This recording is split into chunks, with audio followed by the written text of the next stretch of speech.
Shalom and welcome to another in our series of podcasts from Temple Beth Am, a dynamic center for conservative Judaism in Los Angeles. This is a recording of a Shabbat teaching by Rabbi Rebecca Schatz. The verse that I'm interested in looking at is one that specifically talks about the moment that Joseph knows his brothers, but his brothers do not know him. And it's an interesting word that's used because it's not the word for seeing. It's not really the word for knowing that we typically use in the Torah, but it's the word for recognition. And so I went through many different rabbit holes, basically, rabbinic rabbit holes, to try to figure out how this word is specifically used in this kind of situation. This word for recognition. I'm sure there are many of you who know somebody. Oh, sure, I know them. But do you really know them? Can you read their face? If they are sitting in front of you, can you tell what they are feeling? Because you know them so well that you don't need to ask, you just know. That's the type of recognition that we're seeing here between Joseph and his brothers, but that his brothers do not yet have for him. One thing, I was going to mention this even before Dr. Rothblum was sitting here in the service. One thing that I was thinking so much about when looking at this verse is how you get to know students in a classroom. When my students first, especially with masks, let me tell you, that's a whole nother ballgame. But when your students first walk into a classroom, you know their names. And if you're so lucky to see their faces, you might even know their faces, but you don't really know them. You then learn with them and you start to get to know them, and you can tell what they're going to need help with before they even tell you that they need help. Or you can tell that they're going to have an answer before you actually even ask the question. And so you think about, am I going to call on that student or another student, because I know that student's going to have the answer, or at least think that he does. So how do you know somebody and not just see them and not just acknowledge their presence, but really recognize them? So I'll pass these papers out. Maybe Jennifer can help me. Oh, wow. Because I could read your face. See our deep relationship, Jennifer Lowe. Great. So here's the verse. It's chapter 42, verse 7. And we're going to actually look at verse 8 as well, but I want us to focus specifically on the beginning of verse 7. Vayar Yosef et Echav, vayakirem. And Joseph saw his brothers, and he recognized them. Vayit naker alehem. And he made himself a stranger towards them. So Joseph knows his brothers. Joseph knows who's standing before him, but he actively makes himself unknown to them. The lines that come after this, I'm going to mention now, but we're not going to actually focus on so much, though it could be a whole drash in and of itself. Vayadeber itam kashot, and he spoke to them, really directionally to them, in a harsh manner. Maybe that's because he assumed that if he was kind to them, that they might know who he was, and he was still trying to hide his identity. Or because he was angry with them, which he has every right to be. They also have every right to be angry at him. Again, another drash for another time. Vayomer alehem me'ayin batem. And he said to them, where'd you come from? Vayamru me'eretz Canaan lishbor ochel. And they said, we came from Canaan because we needed to get some food. What kushiot, what questions, what good technical questions do you have about the first part of this line? Vayar Yosef et Echav vayakirem, and Joseph saw his brothers and he recognized them. Vayit naker alehem, and he made himself unknown, or he made himself a stranger towards them. Jennifer. Great. Why did he decide to keep himself hidden, basically? Why not just say, I'm Joseph, your brother, immediately? As we know later on in the story, in the third act of Joseph and the Amazing Technicolor Dreamcoat, we do get him telling the brothers who he is, and it's a very beautiful, very intimate, very emotional. There's a lot of crying in the Joseph story, but a lot of weeping that happens in that reunion. That's the word I was looking for. Yeah, Jackie. Mm-hmm. Great. Great. Okay. So whenever I decide to do a drash with grammar involved, I'm always a little bit scared because it's definitely not my strong suit.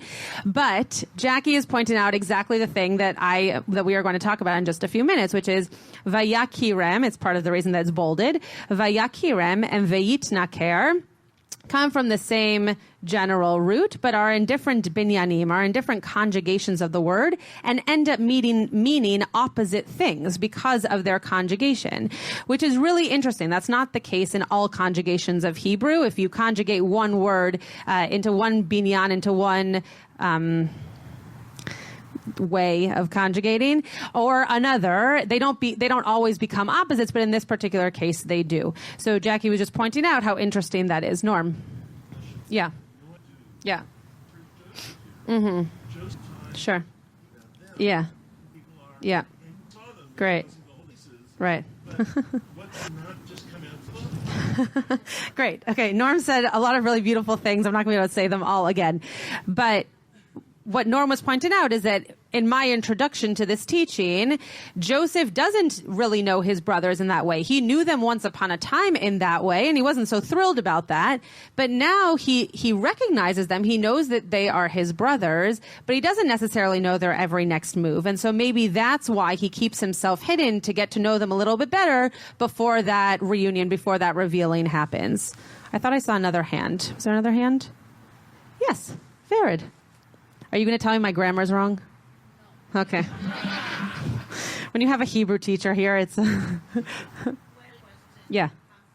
Mm-hmm. Yeah.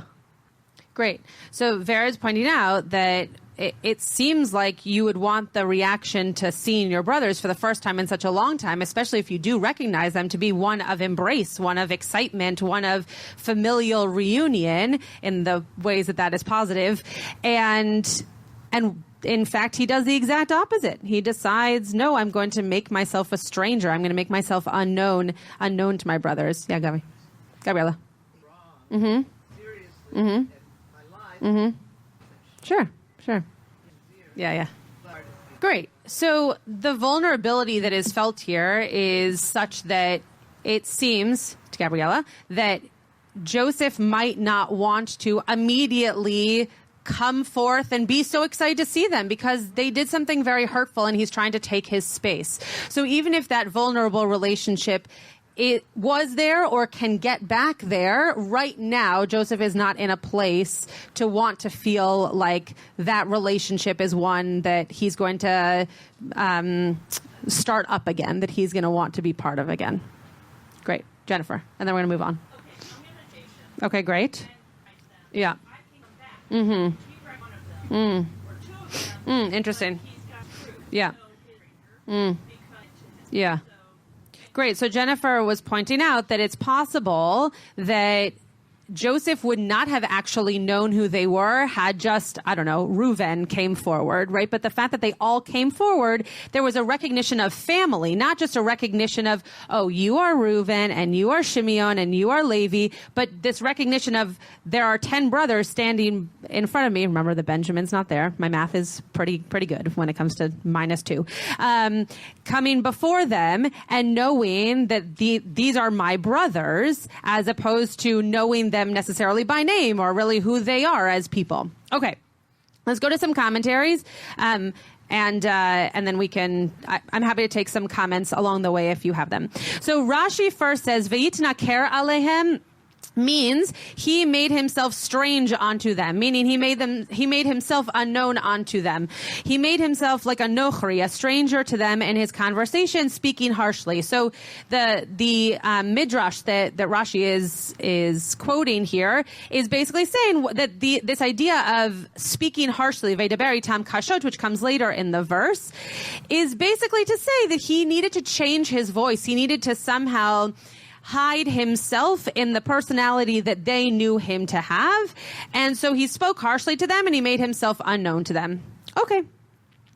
Ibn Ezra says on the same piece of Torah, V'naker alehem, Vayitnaker, but he made himself strange, and this comes from the same root as nochri, as stranger. So he and Rashi are on the same page there. Its meaning is he showed himself to be a stranger. Now this is a little bit different than what Rashi is saying. Rashi is saying he made himself, hi, I'm Joseph, I'm going to put on a costume and I'm going to be someone else, or I'm going to change my voice and put on an accent and be someone else. What Ibn Ezra is saying is he estranged himself. He made himself a stranger to these people. It had nothing to do with his overall appearance or personality, but actually took space from, became estranged from. There are probably people in your lives who you once knew extremely well, and for whatever reason, you became distant from them. And now when you see them again, it might be a fine, cordial relationship, but you don't ever go back to that knowing in the same kind of way. You don't have those, like the finishing of each other's sentences and the knowledge of a person's feelings by just looking at them. You've taken some distance and moved away from them, and so now you've become potentially like a stranger to them. Ibn Ezra goes on to say, when Joseph first saw the group, he recognized them as his brothers, to Jennifer's point. He then looked at each one of them and recognized them individually. What I love about this particular commentary is that Jennifer, according to Ibn Ezra, is correct.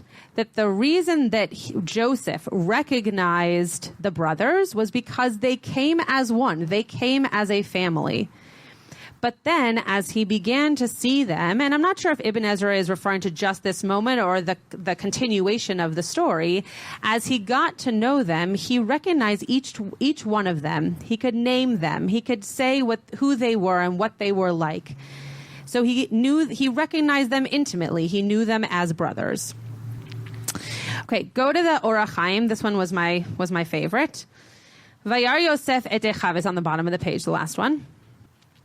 When he saw them, he felt as their brother and displayed friendliness toward them.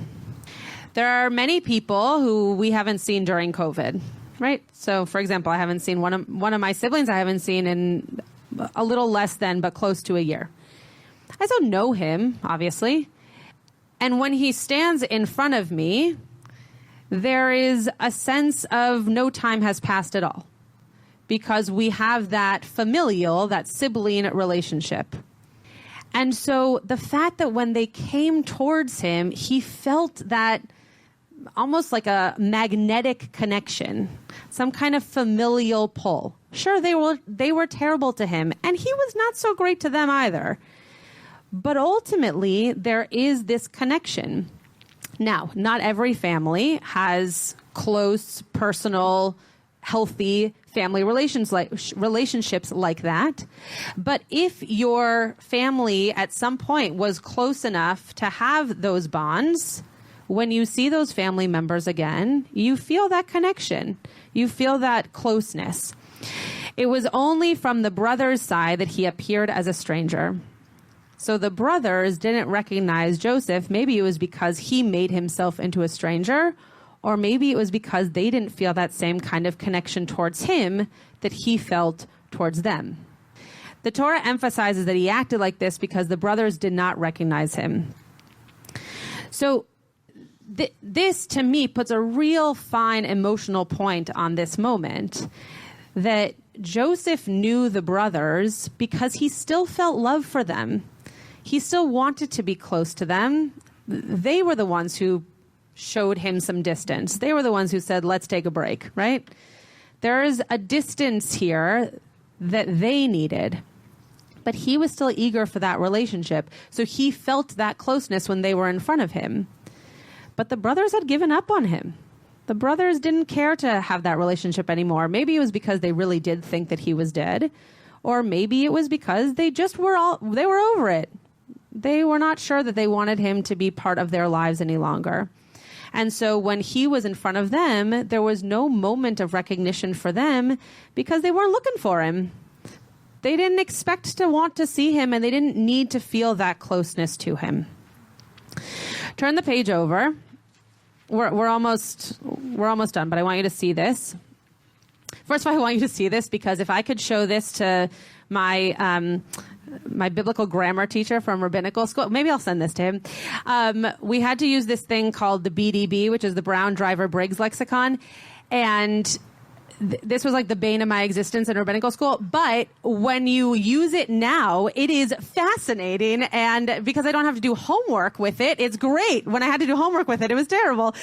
But one of the things you get to do with the BDB is you look up a word, you look up the root of a word, and it shows you all the places that that same root is mentioned. I didn't give you all of them. I just gave you the ones that were going to make my point.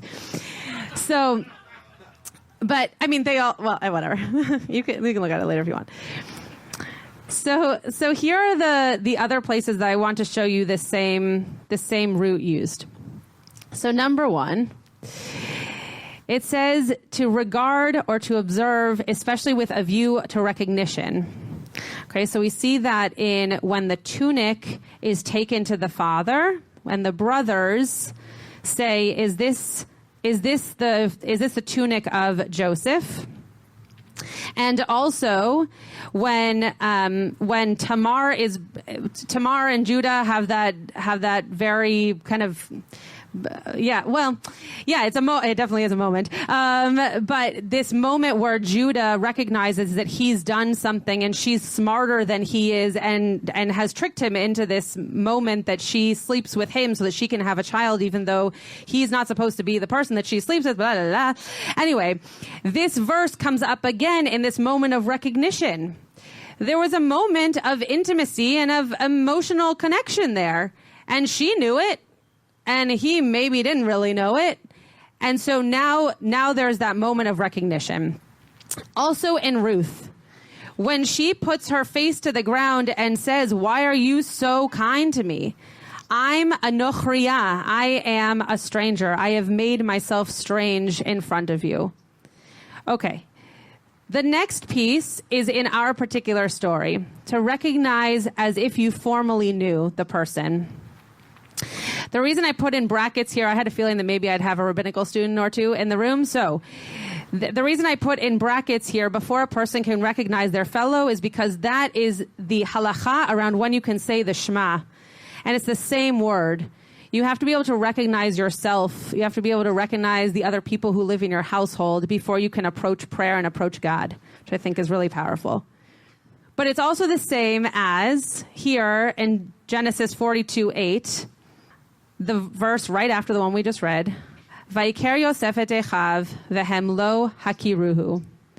For Joseph recognized his brother, they did not recognize him. Hikiruhu. Thank you, Vered. There is something here that the Torah is trying to tell us, that they did know him, that they did have a relationship with him, that they should recognize him as if that relationship still existed. And so what I wanted to leave you with this teaching is that there are really many different ways of seeing a person. There are many different ways of being in relationship with humans. One is just to see that a person exists on this planet. And that is how we engage with many of the people we know on this planet. Is, "Oh, I'm going to not hit that person who's crossing the street." Or, "Oh, thank you so much for bagging my groceries." You know that person is a person and exists. Oh, that was a very interesting way out, Ram. Very good. But there is something special about being able to see a person, see them for who they are, know them by name, know what makes them unique. And then the next step is to be able to recognize them. When I'm standing up in front of a community, I recognize many of you. I know what's going on for you right now in your life. Maybe that's because you've told me so, or maybe it's because I quite literally can read your faces. And that's very powerful. It's a powerful thing that I hope each of us is able to get to with people in our lives and able to connect to community in that way. To not just know somebody, to not just see somebody, but to really recognize someone and to be able to know exactly what they need before they do, to know exactly how to approach someone before they approach you, to know what it means to bring a person into community and to say that we are glad that you are here. You have been listening to another in our series of podcasts from Temple Beth Am, a dynamic center for conservative Judaism in Los Angeles. If you enjoy these podcasts, we invite you to write a review on the Apple Podcast site or wherever you get your podcasts. For more information about Temple Beth Am Los Angeles, go to tbala.org.